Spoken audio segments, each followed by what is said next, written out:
دلته راغلی یم الکترونیکي تذکرې پسې یا اذان خدمت احمدشاه بانونې ته یوه ورځ کې موږ د فورمو کارونه خلاص او یوه هفته کېږي چې دا تذکرې راوتې دغه د یوه هفته بعد پسې راغلو راوتلې ټولې ما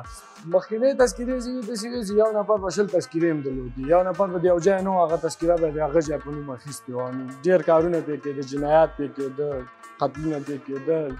بې ګناه خلک پرې نیول کېده او دا تذکرې خو ښې دي بایومټریک چې بیا بله تذکره نه درکړي په جرم و جنایت وکړي چې بایومټریک کې دی ټول جرم و جنایت دې راوځي هر شی پکې روښانه دي نو دی خو والی دا ده چې هر نفر کولی شي یوه تذکره واخلي او هر چېرته یې ځان سره وګرځي هغه مخکې کاغذ ورکړي که خراب شو بیا به لاړې ختم بس نور نه دا هیله ده چې ټول راسي دې ته مراجعه وکړي او الکترونیکي تذکره واخلي او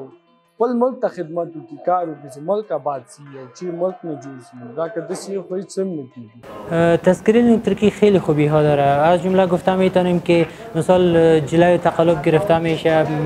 در جهان یعنی ما همو نام و همو چی را پیدا میکنیم که تذکره الکترونیکی ما داشته باشیم در هر جایی که بریم بایومتریک شده هر جایی که چی کدام میتونه برای ما فایده زیادتر